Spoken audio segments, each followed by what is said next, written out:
Hey, it's me, and I will be recapping RuPaul's Drag Race Season 8, so Episode 1 and 2. So, I'm going to kind of hop between them as it's appropriate, so if you haven't seen one of them, then, I don't know, you might want to wait. So, okay, so it was Keeping It 100. Okay, it was their 100th episode, so that's kind of cool.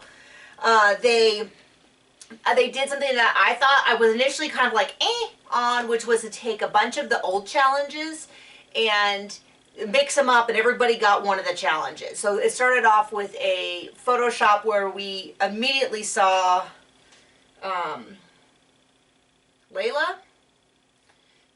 Kind of was the weakest of the whole group. You know, I always worry about anybody who comes into specifically RuPaul's Drag Race and is like, oh, everyone here is so loud, there's big personalities, and oh, you know, it's just not a really good start for the type of competition it is. Like, if you're on Top Chef or if you're on, you know, Project Runway, I'm going to cut you more slack. But if you're on RuPaul's Drag Race, you probably really need to be coming in, if not like crazy confident, then willing to fake it till you make it, or have just incredible amount of strength that you can just kind of push through.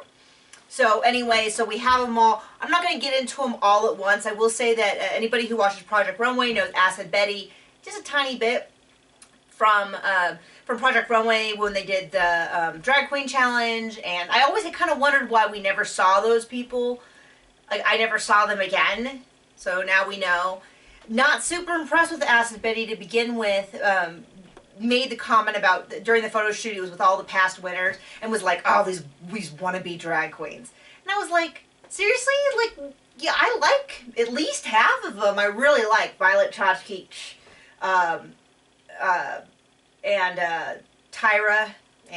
I can do without them. But the rest I really like. And so I was kind of immediately like, whoa, don't be talking about my girls that way. Like, I really like a lot of them. Although I kind of say, really like Sharon Needles during her season, and then everything I've seen since then, she seemed kind of like too cool for school, which we didn't see during her season, where she was sort of like, oh, I just do my own thing, and it's so crazy anyone likes it. But anyway, I'm babbling now.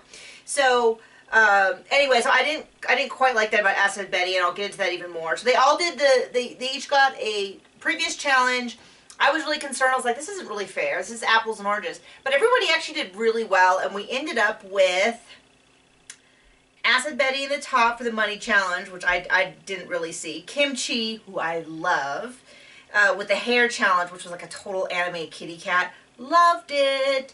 And I don't know. I must have missed someone because I only had 2 in the top. So I don't know if there was only 2 or not.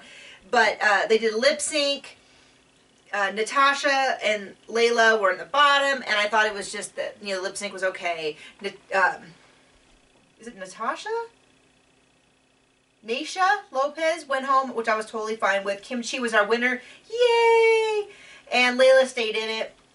And then we go to the next episode, which was Bitch Perfect, which was a Pitch Perfect kind of thing. And they did a, you know, cha-cha thing, and Cynthia and Chi-Chi both won, and so they got to pick their team. So Cynthia picks Bob, Derek, Layla, Robbie, and Kimchi, and by the way, Kimchi cannot dance. Then Chi-Chi did Acid Betty, Thor, Dax, and Naomi. And this is where we kind of saw Acid Betty just be really difficult. It was, this is my thing, is like, I don't care if you're kind of a jerk or aggressive or anything. I just want you to be entertaining to watch on the show, and I did not find Acid Betty to be entertaining or pleasant to watch, which for me is a real problem. Do you want to come up here, Pocket? Pocket, come here. Okay, I was going to show you my dog, but apparently not. Anyway, so they do it. It was a really fun little lip sync and a little dance. I thought, you know, but we saw Dax's explanation point to really be struggling. We saw that the whole time. We saw Kimchi. I thought in the actual performance, I thought everybody did pretty well. There were some really big moments, and then there were some people that just slipped right through. The people that slipped right through were the people that ended up on the bottom. Now, the one thing I will say is it looked like they said Kimchi was on the bottom, and I was like, I thought she was adorable. But the walk really does need work. Like, I don't know. I think that they're kind of cutting her some grace because they're like, they're not sure if it's like an affection that she's doing, like this teeny tiny little walk. Like, is that referential to Asian culture? You know what I mean? Because you're sort of like, oh, why is she walking like that? That's so weird. And so hopefully someone next week is like, girl, let me show you how to stomp down the runway.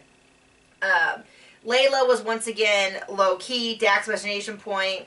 There's a couple other people that I kind of feel are just floating. Like, if your big thing is that you look nice, like you have long, like your thing is that you have long legs, or last season it was like a skinny waist. Like, that's cool once, but then after that I'm like, what? Whereas I personally really like Kimchi as a character. I like watching Kimchi on the show. I like looking at their looks, really visually interesting.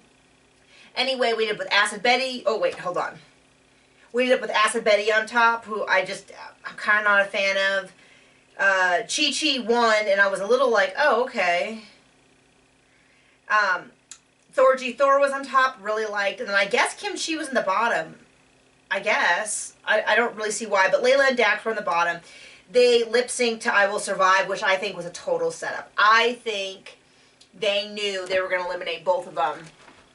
Or at least they knew that it was possible they were going to eliminate both of them. Because that is one of those, that's like, you have to knock that one out of the park. Because it is so, so iconic of a song that everybody's sang, like, in their, you know, in their bedroom a million times. So I felt like they did a good job. Like, not great, not awesome, not amazing. It wasn't necessarily fun to watch, but it was good. Like, if good is like a solid maybe B- sort of thing. And so RuPaul sends them both home and is calling someone to come back to the show. That's what it looks like. I'm not going to say that that's what's exactly going to happen. My thought about who it could be was, I always think of Willem, who was eliminated. I still haven't heard why Willem was eliminated. I'm guessing it broke one of the production rules. Maybe it was smoking pot, or had gotten stuff for free for the competition. I don't know what it was, but you know, you see him a lot on TV, and so I'm thinking maybe they bring someone back. I guess we find out next week.